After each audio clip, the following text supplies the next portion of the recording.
Good evening. Today we're continuing learning about Chinuch, proper education, and we're using the book Spare the Child by Rabbi Yaakovson, and we are in chapter 5 on page 37, and today's topic is control through prizes. Last week, just to remind you, we spoke about the good and bad associations, that we have to strive to develop positive association in our child's mind so that he will feel good about doing proper behavior and will continue doing it on his own when they are independent. And we should avoid negative association, which will put images and feelings of pain and suffering in the child's mind. Chas v'shalom. And today we're speaking about how to use prizes correctly. And as the title of this chapter tells us, control through prizes. We said that there is education, the proper chinuch, and there is control. And both education and control are needed, but control is more basic, education is more advanced. And therefore, educating your children through controlling them is of very limited use, and sometimes we need it, especially at the beginning of our career as parents, but then slowly we have to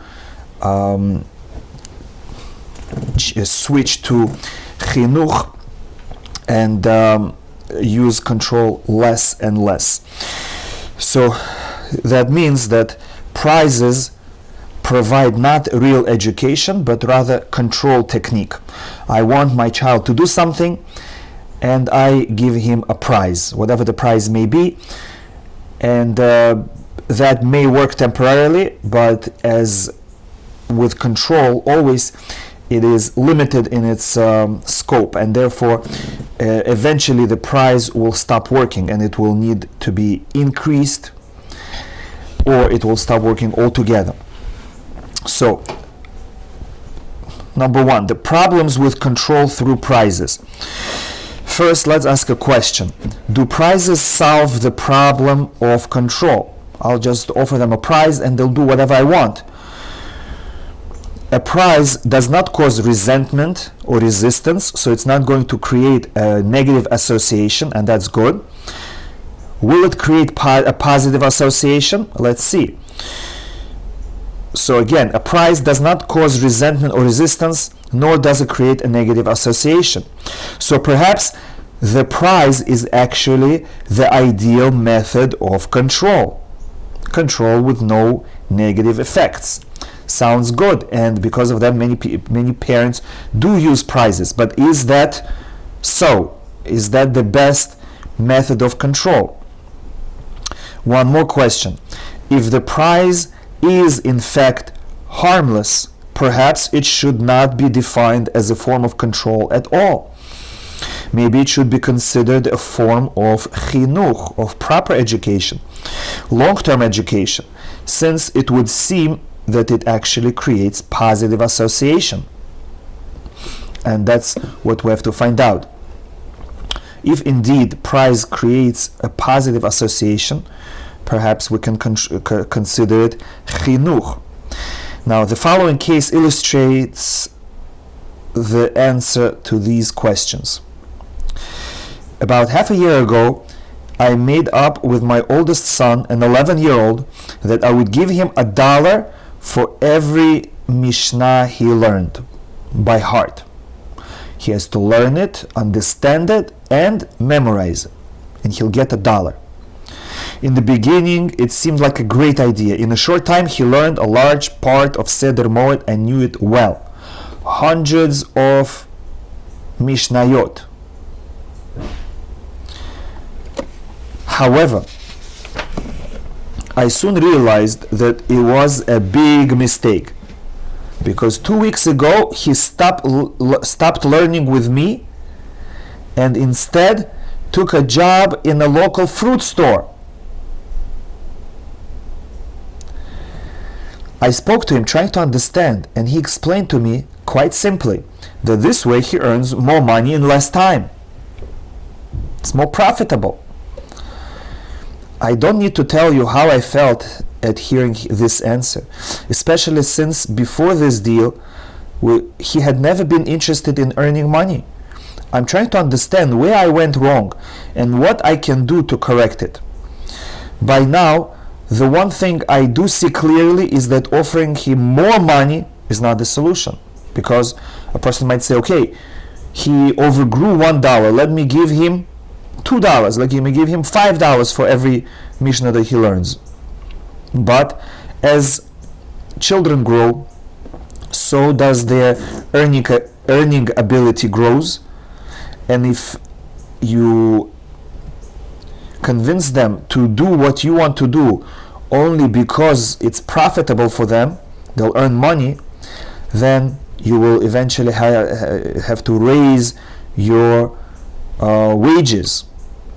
And there are two problems. Number one, it's going to be very expensive for you, and number two, they are doing it for a wrong reason. They're not interested in learning. They're only interested in getting paid. And as soon as they find something that pays more, they will stop learning. This father's error is obvious. He thought that the child would perceive the deal just as he, the father, did. From the father's perspective, he paid money for the sake of his son's learning Torah. He therefore assumed that this would provide his son with a beautiful lesson in the value of Torah learning. But the boy experienced this deal from the opposite angle. The boy did not pay anyone to learn. He learned in order to be paid. So whereas for the father it cost a lot of money to help his son learn, and therefore the father appreciated learning because he was willing to sacrifice a lot of money for the sake of his son's learning. But for the son, he wasn't sacrificing anything, and therefore he didn't see the value of his learning. He only looked at it as a tool to earn money. Since he was learning for money, in his mind the learning was just a means to a desired end, the money. And this is the same with any household chore, with their doing their homework, with them behaving properly and avoiding misbehaving. If you give a prize or you offer them money for proper behavior, all you're teaching them is that money is important, and that in order to earn money you have to do a certain sacrifice. Sometimes you have to do things that you don't want. That may be a good lesson in life, that you have to work hard for money, but that's the only lesson. They do not equate your sacrifice of paying them to the value of the good deed that they're doing. They're not mature yet. The father overlooked a very basic reality of education. In order to assess the value of your education or the damage of education, of any experience or lesson, the parent must be aware of how it is impacting the child by being attuned to the child's perspective of the experience. And this is, in fact, an important lesson in all our communication. When we communicate with our spouses, with our children, with any human being, the meaning of our communication is not what we meant. The meaning of our communication is what the other person understands it to be. You cannot say, this is what I meant, he should have understood it like that. No. Your words mean exactly what the other person understands it. And if your words, for example, hurt someone, it doesn't matter that you didn't mean it. They got hurt, that's how they understood it, and therefore you cannot say it's their fault, they misunderstood. No, it's your fault for not finding the right words to say. And that should be a lesson for you. Oh, they understood me like that. That means that I'm not supposed to talk like that anymore. Instead of telling them, next time I talk, understand me like this. No, it's not their job. Their understanding of your words provides you with a lesson and a requirement that now you have to change the way you talk, the way you communicate. So here, the same thing. If we want our children to understand something, we have to communicate to them so that they understand us exactly the way we want them to. If we think they'll get a good lesson from it, but in fact they get a negative lesson from it, our educational effort is at best a zero, and at worst it's a very negative impact. The father was not attuned to the child's perspective of the experience, but only to his own.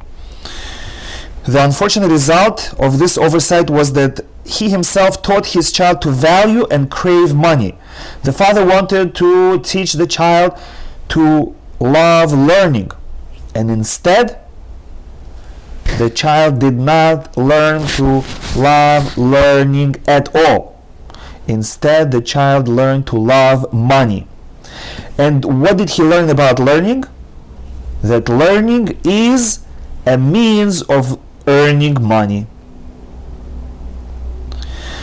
This should make us realize that control through prizes does not cause, or does cause, harm. Not like we thought originally, that perhaps prizes is the best way of educating with no side effects. Now we learn that no, it does have side effects, and it's not education, it's only control.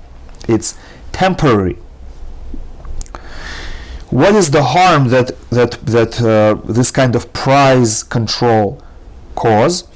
It reverses the value system by turning the end, the goal, into the means, and the means into the goal.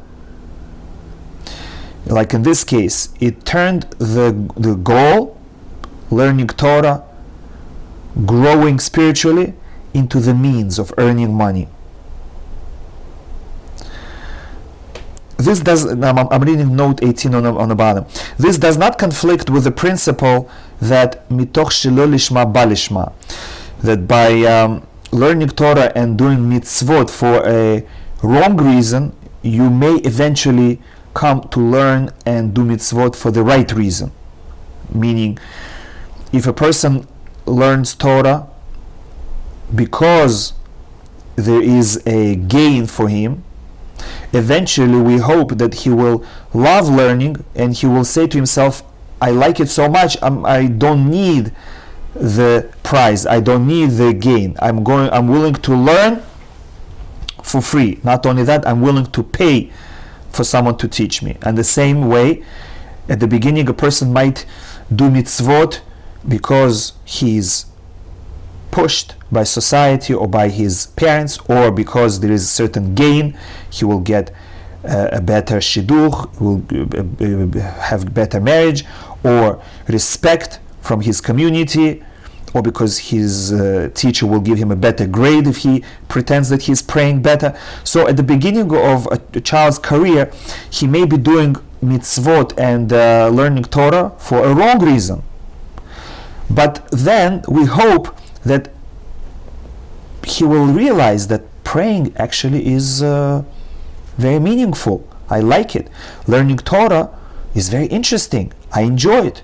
Doing mitzvot is fun, and I want to continue doing it. So that is the idea of mitoch shelo lishma ba lishma, that even though the child performs mitzvot and learns Torah for an ulterior motive, eventually the holiness and the involvement in Torah and mitzvot will encourage him to do the mitzvot and learn Torah for the right reason, because that is the will of Hashem, that is the right thing to do. And now we're saying prizes don't accomplish that. We might say, I will give a prize to my child to clean up, to do his homework, to learn Torah, to say a Birkat Hamazon, and that will inspire him to do it on his own eventually. In most cases, like the example we read, that doesn't happen, and the opposite happens. By paying the child, we might only develop his love for money and not his love for mitzvot. So let's see how he resolves this conflict. Since, as we said above, this principle applies only when one does strive to reach the level of performing it for its own sake from the beginning, which means from the beginning the person says, I really understand that I should be doing mitzvot, and I understand that I should be learning Torah, but I have obstacles. My Yetzer Hara, or my financial situation, or I'm busy, but I need a push. And so the push will come in the form of pressure from society, the respect that I get, the financial gain. But in the back of my mind, I know that really I should be doing it for its own sake. This is just a help that I need to push myself to do the right thing. And because the person started with the right thought in mind, I want to do it. Just I'm too weak and I need help. And that help is the ulterior motive. And eventually, when my situation changes, I become stronger, I overcome my Yetzer Hara, I will be able to do the mitzvot and learn Torah without help, without the prize, without the extra payment. But if the child is not interested in doing the right thing, he's not interested in doing mitzvot or learning Torah, zero interest, and we tell him, learn because you're going to get paid, the interest will not grow. And that's where education comes in. We have to first explain to the child why it is good for him, why it is important for the world, and make him realize that he really should be doing it. And he might say, yes, I agree, I want to be doing it, but I have so many things that pull me away.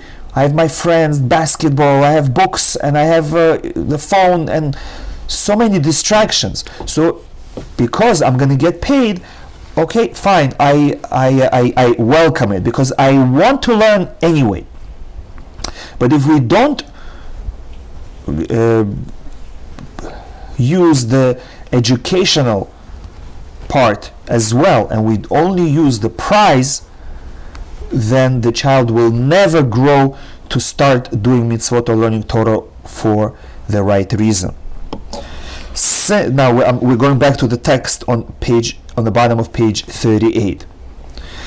Since prizes have detrimental effects, it is like any other form of control, which must be followed and corrected by a chinuch measure, educational measure. So again, to remind ourselves, control means a temporary effort to educate. It's only temporary. Chinuch means it's a long-term educational measure.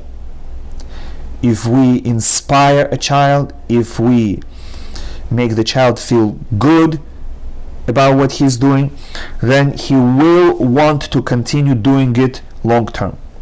But if we control the child by forcing him, or by threatening him, or by even positively giving him a prize, it will only be temporary. When a child is motivated to perform by means of a prize, then steps must be taken to cause the child to feel good about the behavior itself. Cannot say, oh, I'm happy he's doing what he's supposed to, my prize system works. I also have to speak to him about it, and I have to increase his understanding and love for the mitzvah. Again, when we use prizes to motivate children, we have to also cause the child to feel good about the behavior itself.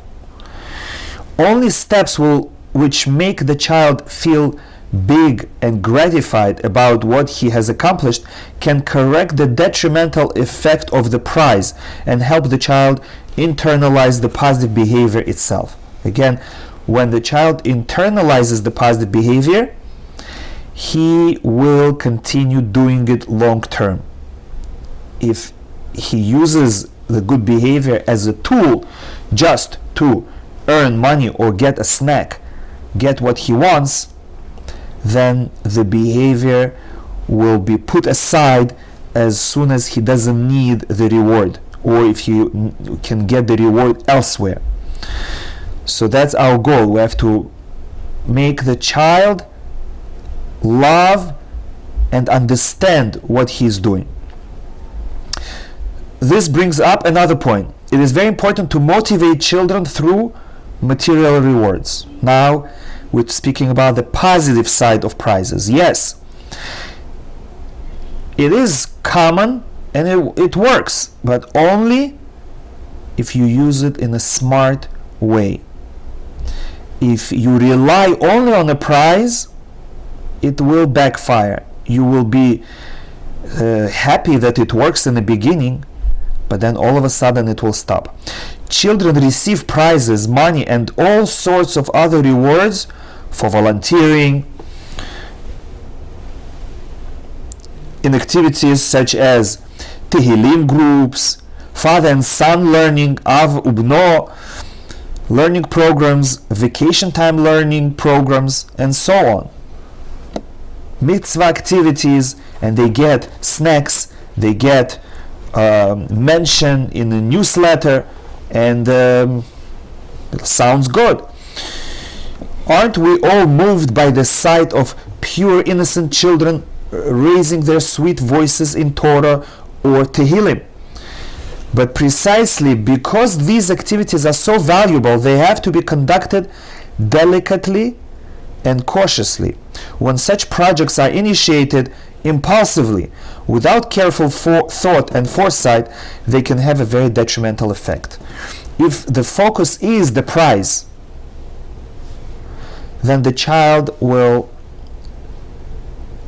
try to find the minimum amount of time that he can spend in order to get the prize, and the minimum quality of learning or the mitzvah in order to get the prize. He will ask himself, if I come a few minutes late, will I still get the prize? If I leave a few minutes earlier, will I still get the prize? If in the middle I talk or I walk out to the bathroom for coffee, will I still get the prize? And if yes, then I will do everything possible to still get the prize while doing the minimum. And the same will be cleaning the house, doing the homework, any activity we want the child to do. If we are encouraging them to do it only through a prize, the quality and quantity of their work will decrease to the minimum, just enough for them not to lose the prize. So again, if such projects are initiated impulsively without thinking through, how can I keep my child interested in doing the mitzvah and doing it well and happily, and not only for the prize? That the prize should only be help to encourage the child. There should be other reasons that the child is doing it. There have to be lectures, stories, inspiration, praise. Shlomo HaMelech says, a person with a wise heart will collect mitzvot, but the fool of the lips will become weary. The fool will become tired. Rabbi explains that the fool refers to a person who tries to achieve his goal without first thinking about the steps he will need to take toward those goals. And so he will do a project, he will run around trying to organize, but if he doesn't think through, all his efforts might not produce the desired effect. He will only become tired of his efforts and he will not produce effects. This foolishness will ruin his efforts and he will never achieve his goals. Similarly, the fool will speak impulsively without first considering the truth and purpose of his words. He is therefore called the fool of the lips. The pasuk, the verse, contrasts the person with a wise heart who will follow disciplined and planned programs in order to achieve his goals, with the fool who follows his ideas impulsively and acts at random without thinking it through. He hears an idea, oh, let's do that. He tries, doesn't work, oh, let's do this, and let's do this, and let's do this, and then nothing works. He eventually becomes worn down and frustrated by his fruitless efforts. The person with a wise heart plans his actions in advance through careful thought to ensure that he will achieve the desired goal. The fool of the lips, on the other hand, pays attention only to the surface level of an idea or initiative. We see that all the time in our modern world, where political parties claim that they have solutions, but really it's only band-aids.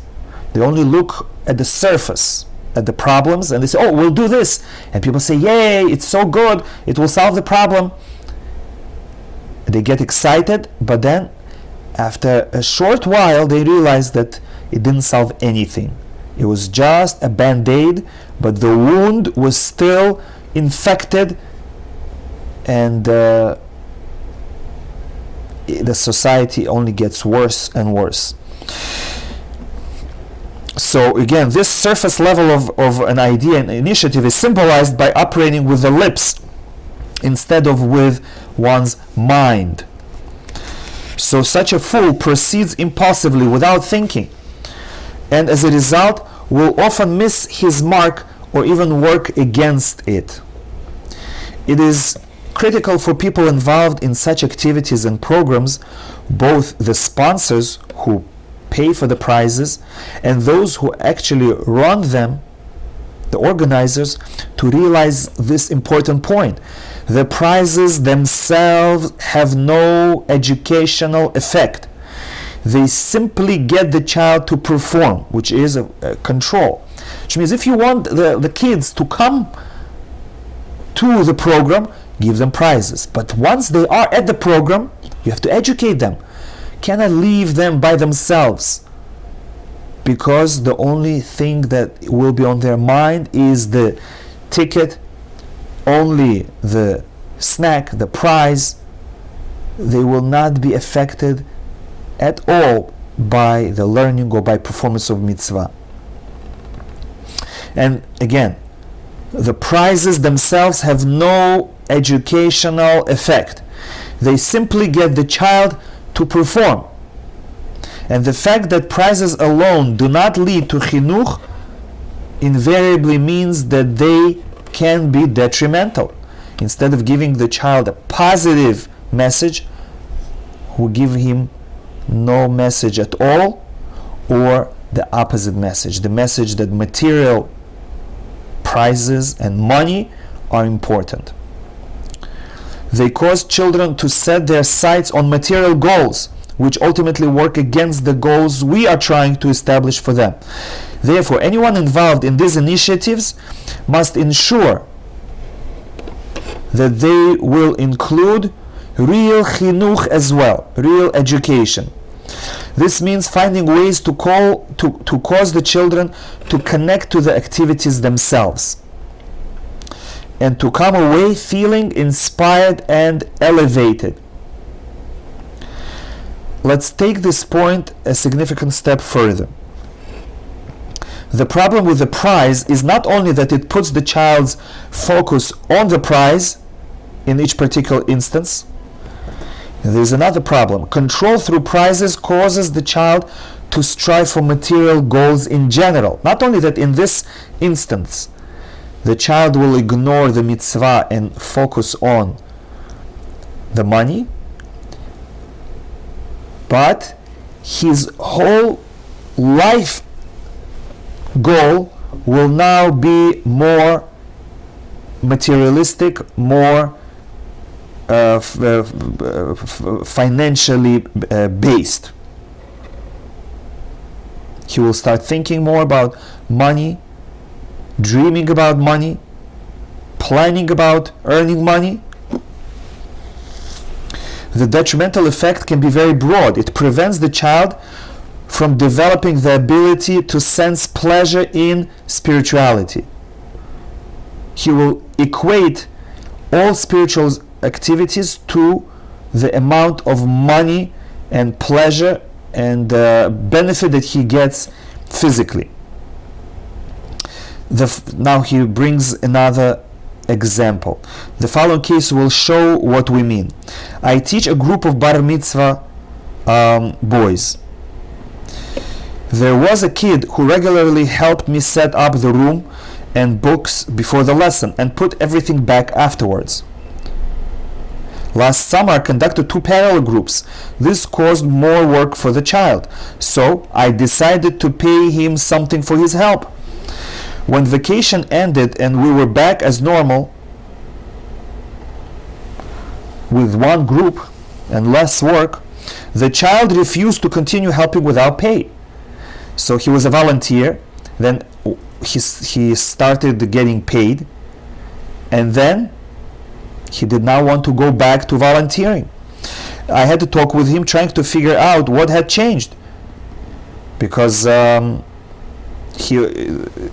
teacher only started paying him more because there was more work, and when the work went back to regular, the teacher assumed that the child will volunteer again. And the child answered angrily, "What do you want from me? You expect me to work for you for free? You yourself decided to pay me because you realized that it's only right. So why do you suddenly think you can stop paying me and expect me to continue helping you?" I reminded him that this is not exactly work, but a mitzvah. His sharp retort was, "I know it's a mitzvah, but your job is also a mitzvah. So why don't you also do it for free?" I wasn't quite sure what to say to this, so I shifted to a different track. I asked him why he had agreed to help me for free in the first place. His answer was interesting. "I don't know why I agreed in the first place. Maybe I was a loser, but that doesn't mean that I have to be a loser for the rest of my life." Wow. Imagine, this is a 10-year-old boy speaking, and this is very enlightening. It demonstrates how, apart from failing to achieve chinuch, a prize can even ruin chinuch retroactively. In this case, the prize caused the child to refuse to volunteer for things that he used to be happy to do. And he used to feel good about himself. Now, when he found out he can get paid, he regretted all the free help that he provided. Not only did he refuse to continue doing it, he even wondered why he had done it in the past. Why did he suddenly begin wondering about it now? The answer is that when he was not receiving a prize, he was motivated by something else, something that he subconsciously conceived by himself. It was an inner motivation, a sense of importance and fulfillment. He felt good doing something for his Rabbi, doing something for others. He was satisfied. He didn't think about payment. He wouldn't even ask for it. He was happy, and he would continue like this forever. But as soon as we told him, why are you doing it for free? You can really get paid for it. Now he said, oh, doing it for free is not the best. It's not good. There is a better way, getting paid. Oh, and that tells me that whatever reasons I was doing it for, personal satisfaction, doing a mitzvah, growing myself, becoming a more of a giving person, that's not important enough.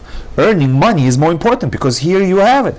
The person came to me and said, why are you doing it for free? You can get paid for it. Oh, now I have a different set of values. Money is number one.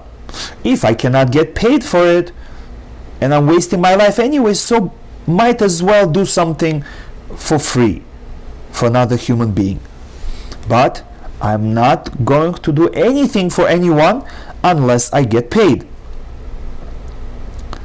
However, such motivation is subtle, and that is why it disappeared as soon as he got paid, and he even forgot about it.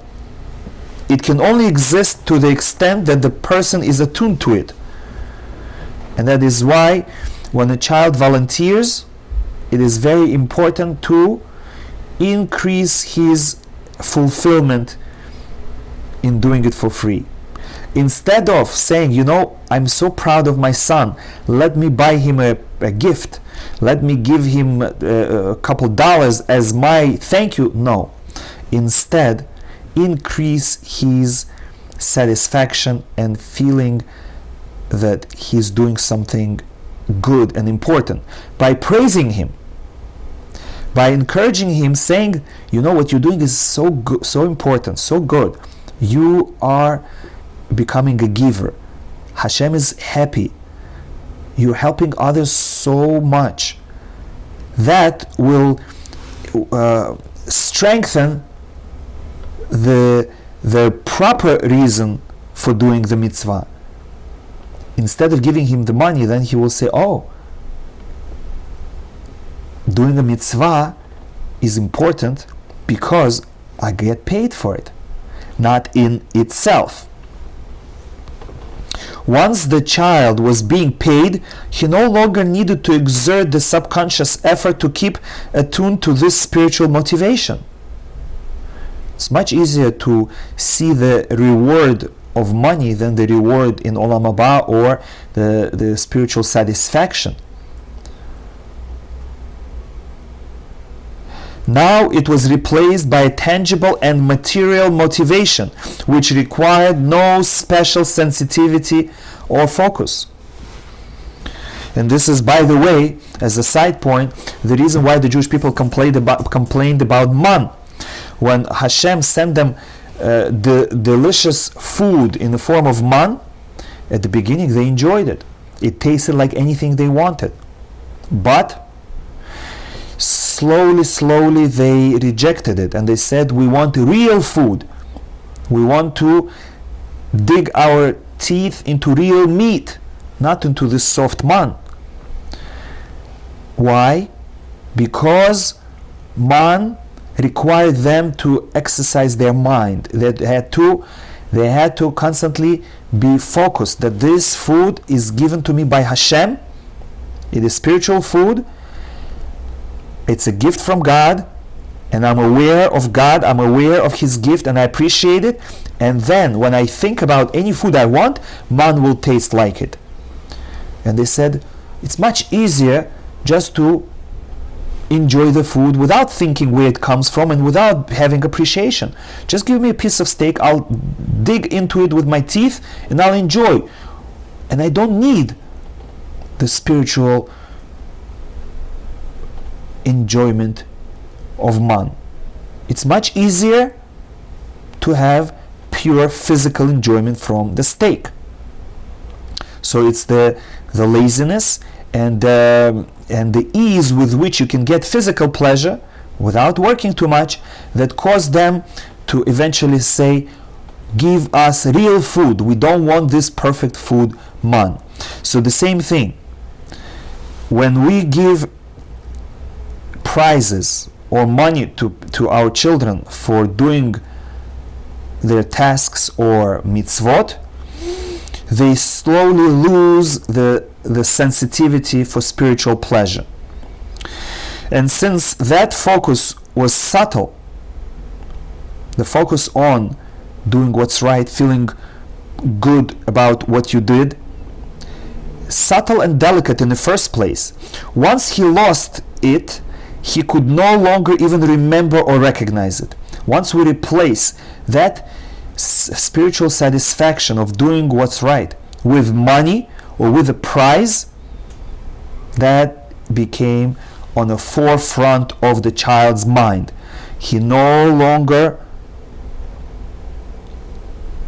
even remembers that once he used to enjoy learning or doing mitzvot or helping others for free. Of course, I still enjoy learning and doing mitzvot because I get paid. So what do I enjoy? I enjoy my salary, not the activity. So we see that the prize has two effects. It develops material desires and expectations, and it ruins the child's ability to develop a taste for spiritual pleasure, to enjoy the experience of the good things he does. This leads us to the following conclusions. Control through prizes, meaning material reward, does cause harm. It is control, which at best is temporary, but it can even cause harm. First, it distorts the child's perception and value system, turning his good behavior or action into the means of earning money or a prize. It's no longer the goal. And the material reward into the end. I want to earn some money, so I'm going to join a learning group. I'm going to go say Tehillim because I need ice cream. I'm going to help my parents because I need some money. When I don't need money, I will not help the parents. Second, the more a child gets used to being rewarded, the harder it becomes for him to perform for free. The prize creates the perception that enjoyment can only come from material things and not from the pleasure of doing the right thing. That's point number one, that prizes have a temporary control effect. They do not inspire the child to perform in the future, and not only that, it can damage his value system. And now on page 42, we speak about the second question. Do prizes create positive association or not? Above, we touched on the question of why a prize does not create positive association. To address the question properly, we will present it more elaborately through a quote. I don't understand why negative association happens automatically, but positive association does not. What is the difference between a child who prays because he's afraid his father will punish him, and a child who prays in order to get a prize? In a case where a child is scared of his father, he develops negative association automatically. But in a case where the child prays because his father gives him a prize, he doesn't develop a positive association automatically. What is the difference between a child who davens because he is afraid his father will punish him and a child who davens in order to get a prize? Neither the fear of the punishment nor the excitement about the prize is inherently connected to the experience of davening, of prayer. Yet, you claim that when a child is threatened with punishment, he will associate the tension with the davening itself. He sees it as one inclusive experience. Why doesn't this apply to the prize as well? Why doesn't the excitement of the prize become associated with prayer itself? Is there a logical explanation for this? And now he will explain. The reason negative association occurs automatically while positive association does not is based on 2 points. Number one, in the child's world, prayer and fear of punishment are in the same realm, meaning he's not happy about either of them. He doesn't want to get punished and he doesn't want to pray. And he chooses the best of the two evils. Okay, punishment is worse. So I'll pray instead to avoid punishment. It is also a punishment to pray, he thinks. For the child, davening, even without the threat of punishment, is just a burden. If it weren't, neither the punishment nor the prize would be necessary. And number two, the davening and the fear of punishment are perceived as a real cause and effect.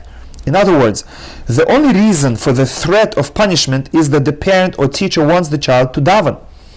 If there were no need to pray, there would be no reason at all to have to worry about the punishment. So it's the fault of prayer that I get punished. Prayer, therefore, the child thinks, is bad. It's what causes me to suffer. Association is created when two entities are perceived on an emotional level as one natural unit. This is the case with prayer and the fear of punishment, because they're both undesirable and one creates the other, meaning the demand to pray creates the threat of punishment. Now on page 43, the prize differs in both respects. The child doesn't want to pray, but he does want the prize. So therefore he sees them as separate, as different. Therefore the two experiences remain completely separate. The fun of the prize is in one part of the mind, and it does not merge at all with the experience of prayer. In fact, the opposite is true. The prize makes the davening feel all the more burdensome, since prayer is the hurdle that the child must overcome in order to get the prize. And as I said earlier, the child will try to do less of it and with less quality. Because again, it's a hurdle, it's a burden, I just have to get it over with, and my real goal is the prize. Regarding the second point, the child definitely does consider it possible to get a prize without davening, which means whereas in the negative, the child says, I wouldn't get punished if I didn't need to pray, and therefore prayer is what causes the punishment. Whereas here, I want the snack, but there are many ways to get the snack. I can whine, I can beg, I can maybe bargain for a smaller task. And so prayer is not the only way to get it. The prize is independent entity, not connected to the prayer, and the prayer is just one of the difficult ways to get the prize.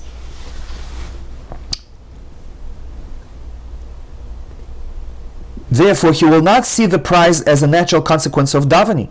It remains very clear to the child that there is no natural connection between the prize and the prayer. The rule is material reward never creates chinuch. A prize is not education, nor does it create positive association. On the contrary, anticipation of a prize trains the child to value the material and makes activities of true value feel that much more burdensome. So, as a summary of today's class, we have to realize that although prizes have been praised and are being widely used in our school system in the United States, they are not the best educational method. In fact, they're not even considered educational method. They're considered a form of control, which combined with education can produce good results. But if it is used by itself, it will only harm the child. And that shows that explains why the educational system in the United States is so much weaker than elsewhere around the globe, and especially the one that we're familiar with in the former Soviet Union, where there were no prizes, but the education was still very high, and people loved learning, and they learned voluntarily, and they were scientists, and they were philosophers, and they were writers, and they pursued high levels of education, despite that the higher levels of education did not offer them any money. So the educational system there worked, and that's what we have to think on our own. Why? What was it in the old school that we're missing now. Thank you for listening. Be'ezrat Hashem, we should have